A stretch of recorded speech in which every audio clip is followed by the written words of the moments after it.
So, big thing from my side of things. I have done a pretty huge update to the equipment guide. I'm still working on it. There's still lots left to do, but if just go drop that right now, that is the PDF. I'll be popping it into the general forms as well in a bit, but that right there has a lot of updates for alchemical and mundane gear equipments. I have a whole baseline crafting system laid out for alchemical consumable item craftings as well, which some of that is still work in progress in terms of like, oh, you want to use a fire reagent. What can this fire reagent do for alchemical stuff? But the core, how to craft things, how to determine their DCs, all that good stuff is in there.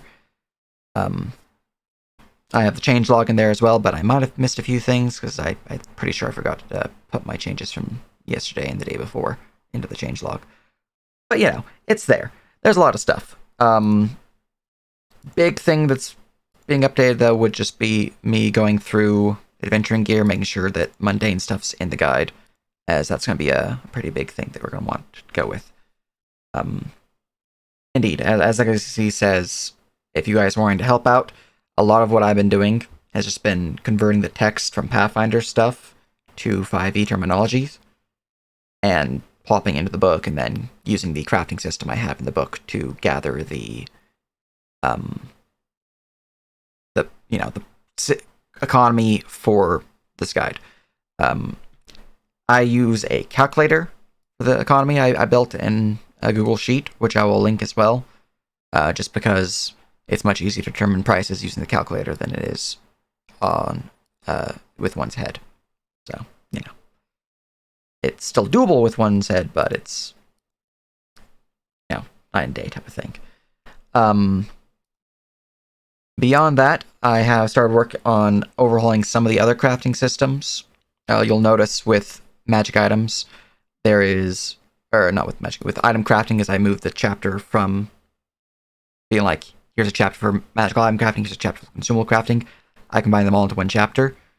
In that chapter, I've marked out the systems I'm going to be working on for the living world side of crafting things. So I have added a craft score mechanic, which is essentially the crafter taking 10.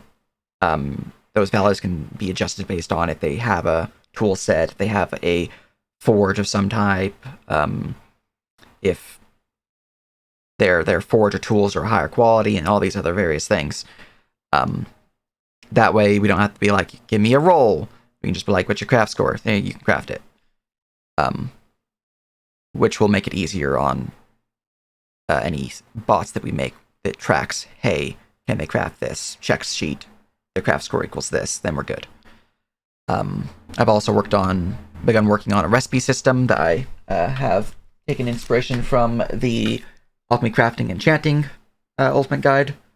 It's a physical book I have for 5e. It's pretty good. That system there will help with the living world side of crafting as well, as my current crafting systems, they're very much a complication. Not really complication. A complicated affair. Recipes will help to ease the complications and make it easier for players to just be like, yeah, I want to craft something. Beyond that, I have blueprint research, which will help people design custom items. So if they want to make something that completely doesn't exist, there's a rule set for that now. It has some oversight that will be required at the moment, but I'm looking in how to help mitigate that. Overall, though, it is a system that will let people extend the technology or extend their magical knowledge of certain things. So blueprint research itself can be used as a baseline system for if someone wants to make a custom spell, for example, as it does take into account like how long it might take to do something, even things that are like absurd, like making a full auto shotgun, for example, when we have basic Western style shotguns. Could do things even crazier, like, making a ballistic missile. I'm not saying people can do that in a living world within the time frame they will be playing in, but, the system's there. Other than that, I have updated the price of reagents and some other things involved there. I've not fully finished converting the prices of the pre-made magic items in the guide to these new reagent prices, but that should help mitigate some of the absurd costs that were found in the higher levels and the early levels too, while keeping the economy about where I want it. Other than that, I have started working on some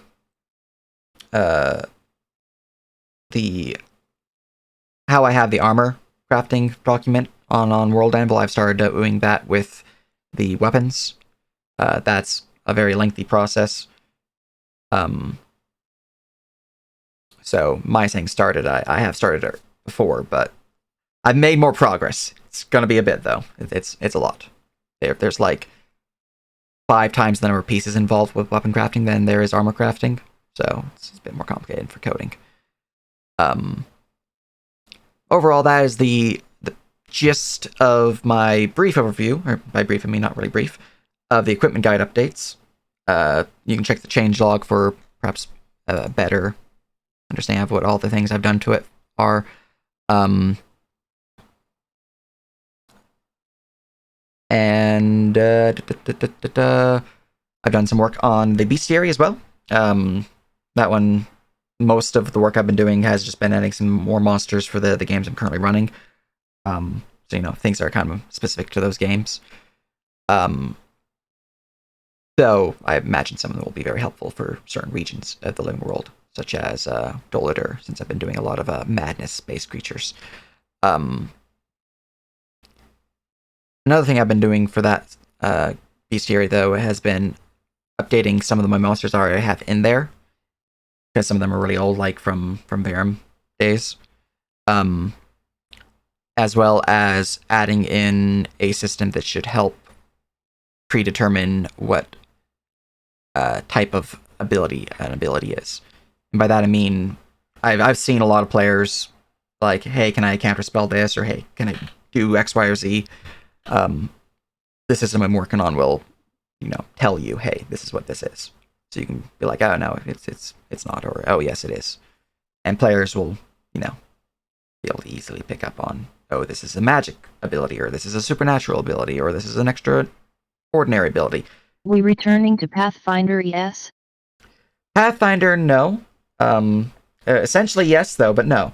I have taken all the things I have liked from Pathfinder at this point, at least most of them, and I have been applying them to 5e, as I'm sure everyone has noticed.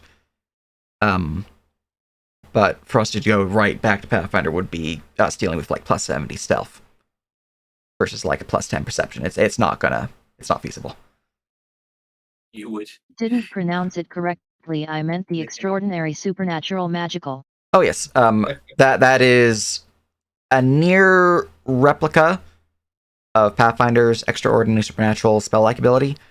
My change is that it's extraordinary magic and then supernatural. And then I have different wordings on how I describe those abilities and their functions in the game. But essentially, I have taken that from Pathfinder, yes. Or drew inspiration, really, because I'm pretty sure it's entirely different wording. That'll be nice to have. Indeed.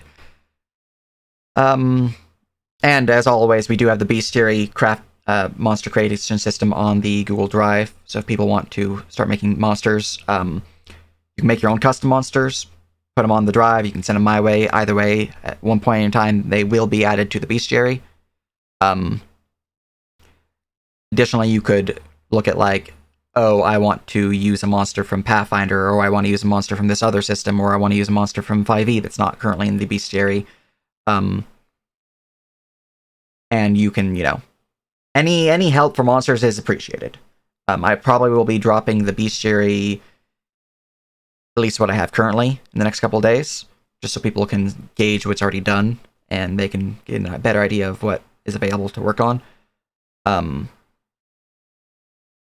but any help with the bestiary as well, any custom monsters you want to make will help speed up the process because having all these pre-made monsters would make it much easier to run games in the future, since we do have a custom monster system compared to base 5e.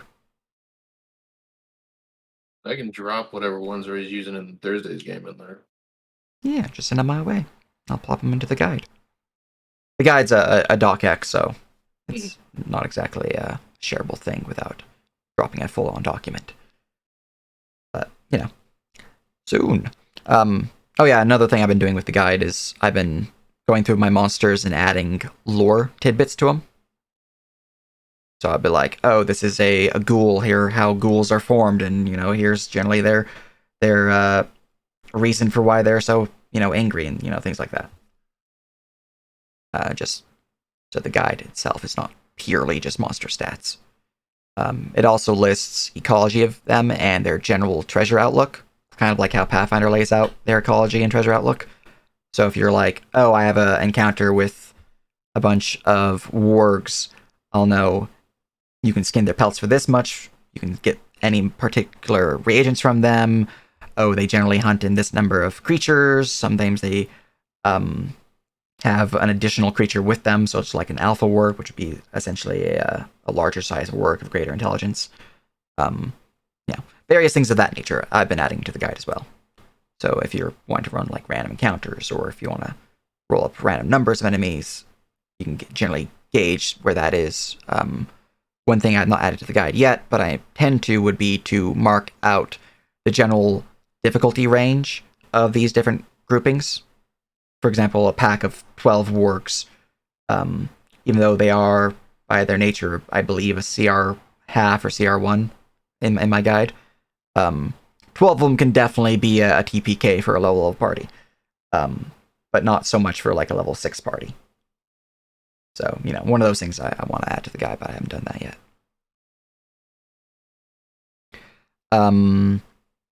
Other than that, another thing of note would be mind is blanking.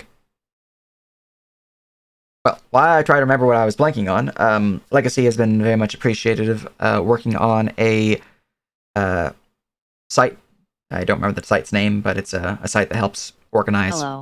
Trello, yes, thank you. Helps organize all that we're working on and all that we need to do still and what's been completed. So go ahead and drop that there link if you'd like. Or we were going to do something first with it, I believe. Yes, there's a Trello. Let's see what this guy has to say real quick.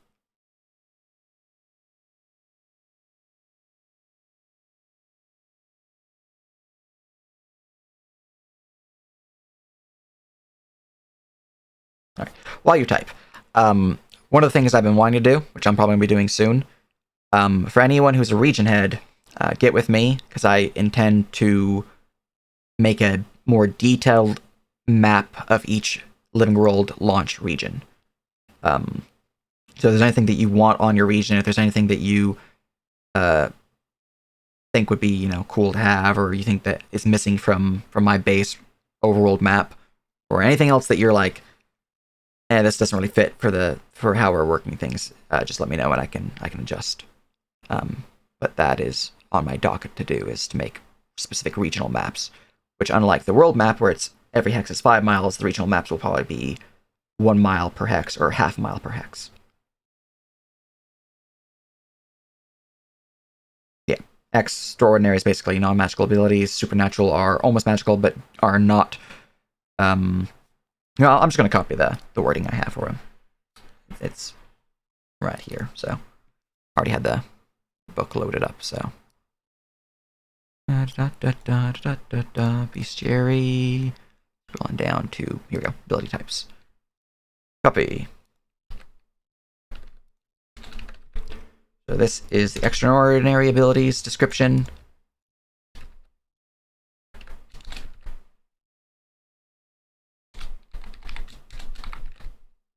That's magical abilities description.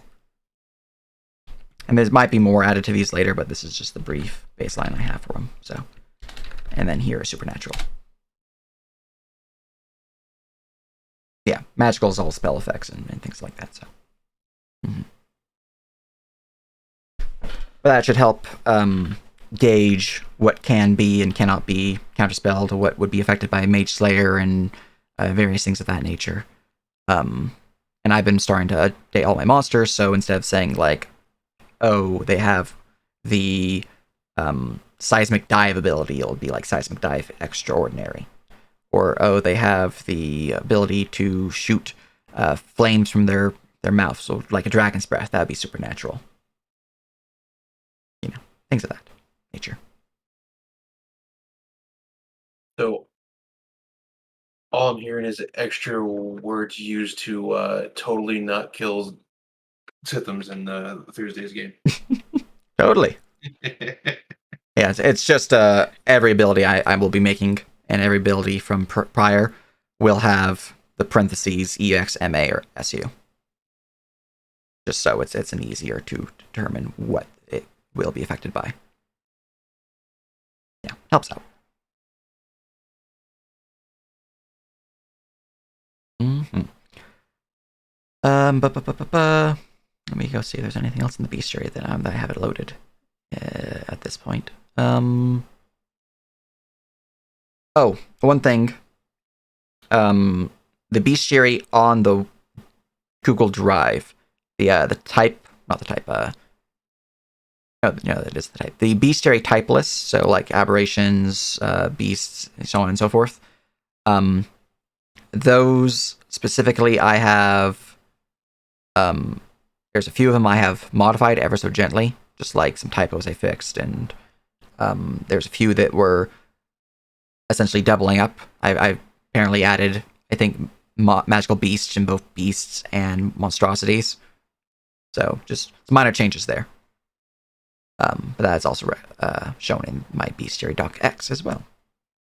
And Speaking of stuff, tech survey is good to send out unless anyone has specific questions they think should be added. Speak now. Weren't sure what specific map tools questions to ask for the layout, since player layouts are usually less cluttered than DM layouts. yes, indeed. Also appreciate the work on that, Lexi.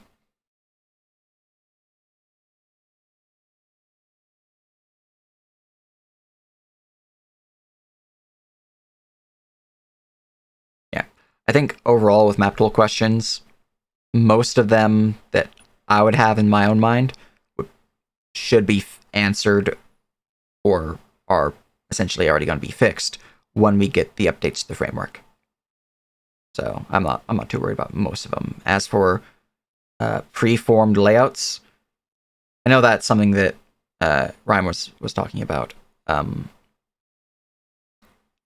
Like, while I like the idea of having like, here's how you should have your thing,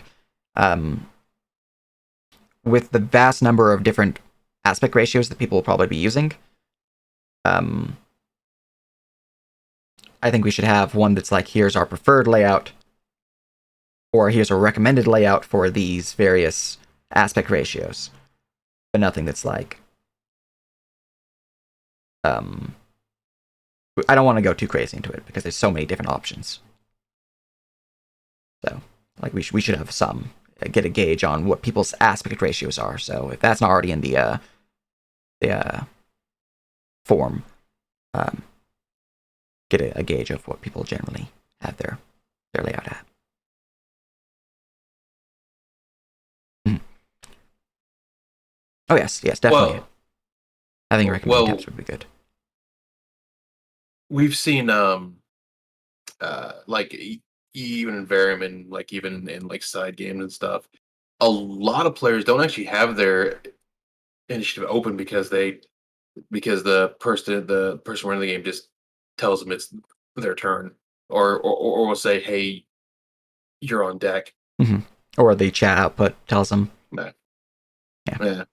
I tend to keep it open as a DM and as a player. Well, yeah. Just because the initiative window, you can actually double click the person in initiative and it'll put you to them on the map. or you can click the monster because you forgot which one it is. I do that a lot. Uh, Yeah, having some recommended layouts would be nice. I don't think it's required to be on the form because this form is just to gauge their capabilities as a player.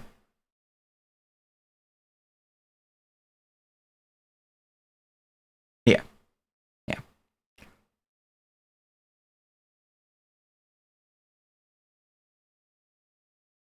Let's see here. Other than that, what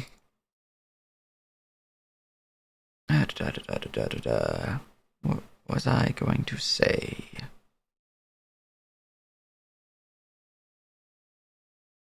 Oh yes, I'll be putting the taming system on the World Anvil soon. I'll be posting it in review sometime this week, possibly. Just if people have anything additions they want to use for it, but I'll likely be doing an actual full game playtest of it in coming weeks, as it has yet to be fully tested. But if people want to do any changes before I test it, that'd be, I'll be posting it for ease there. But that system will probably be used going forward for any taming of wild beasts or tracking of any non-animal companion creatures.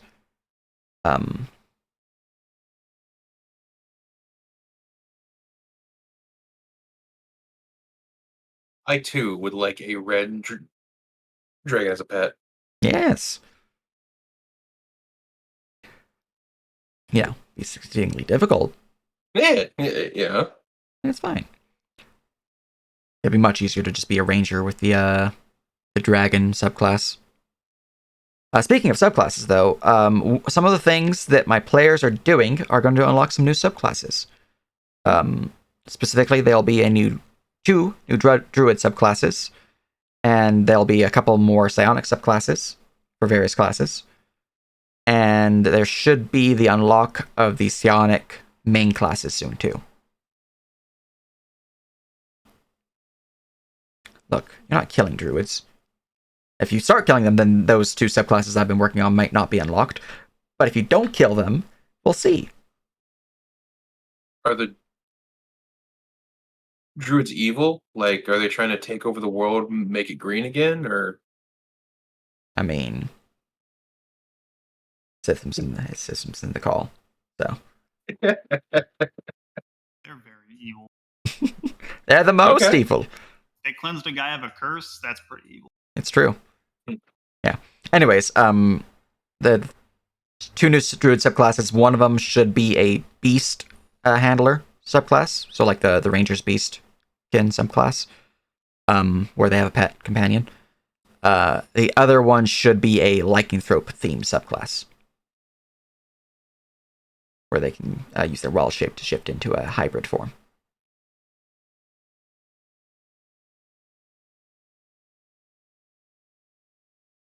So, good stuff there. And then as for the psionic stuff, there's a lot going down, so I need to get the full list together before I can announce what those might be. But, all of these will be on the World Anvil at some point, including the changes I have to base classes, such as the Ranger changes, the Fighter changes, the Warlock changes, Oracle, Inquisitor, Binder. Those will all be on World Anvil at some point in the near future. Yeah. Yes. Do you have the PDFs for the Unchained stuff ready? Like the Fighter one and Ranger? There you go. I remember right. Those are the Unchained classes. So we can start getting people who take those used to those, since we'll be using those instead of base. Mhm. We did get 3 new games now. They're all up and ready. Very nice, very nice. We haven't got any new people applying for training yet. Mhm. But we did get the 3 that we could do. They're up and ready. They are capable. Excellent, excellent. Well, if they are in the call, welcome to the team. If they are not in the call, well, welcome to the team, anyways. And when we discuss next, welcome. As for new DM stuff, if you are if you're in the call or if you're not, if you are looking for something to do right now, since not running any games or anything like that, big thing that would be helpful as a DM would be to work on mission ideas that you might want to work on.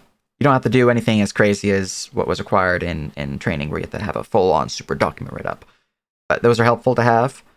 We can also use a lot of help with, as I mentioned near the beginning, monsters. Pre-made monsters would be helpful to have. If you are particularly skilled at map making, maps are always helpful, though I have been uploading my library to the to the Google Drive as well, so people will have access to a bunch of maps. And monsters, maps, missions. I think that's the core stuff of DMs. If you're looking at another department you might be interested in helping out with, such as if you want to help with like economy things, so like equipment guide essentially, the channel at the top of Ground Council, role signups, is where you want to go and give your little indicator of what you're interested in joining up in. I believe there's reaction roles there. My big thing right now would be working on some missions and making some monsters for DMs. As for new books, the core thing with if any new books come out, there's review, and generally if the book itself is like new one that's focused heavily on new races or altering current races, that one's probably going to be ignored. I'll give it a look over for like spells alike, but we already have custom races. There's not really going to be much required there. I'll look at them to see if there's any abilities that are in their new custom races that are better than the previous abilities of the races, but we already have custom races. Otherwise, I tend to pick up new books as soon as they come out, get them on my D&D Beyond and give them a look over. So I'm generally on top of new books. But yeah, review them, give a little document like I did with Tasha's, post it out, let people know what's approved, what's not approved, and there we go.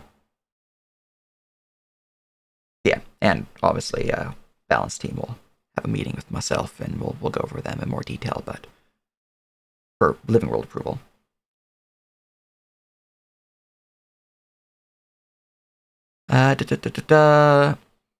Let's see here. Other than that, my plan for the following week probably be working on a lot of bestiary stuff. Maybe some of the subclass stuff, depending on how spicy they get, because I might need them sooner than I am expecting. But I'm probably going to be focusing on the bestiary. I want to get a lot of the low level creatures on there and get that posted for you guys next week, so people can start using them and getting an idea of what they can help out with going forward. That said, if there's like a double up of like, oh, I made a shadow and you made a shadow, there can be two shadows in the guide. It's not a big deal, especially if they're fairly different in how they're designed. For example, I have like 6 different versions of bandits. That's a thing. Other than that, though, anything anyone would like to bring up?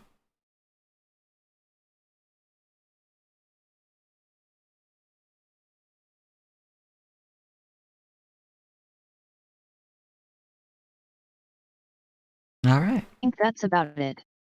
Indeed. In that case, I think we're good to, with the few changes mentioned, send out the tech survey and get start getting some Trello stuff added on there for department heads. Mm-hmm. And if there's anything not on the Trello from like previous meetings that we mentioned, we are going through the backlogs, just making sure that everything that we mentioned about doing is on there. So if you are aware of something that we have not added just yet, feel free to let me know and I'll make sure to get it on there. Mm-hmm. An SEC grabbing the Trello link. Yeah.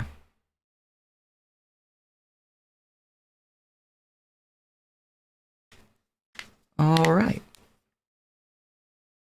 Other than that, though, I think that's about the meeting, unless there's anything else I would like to bring up.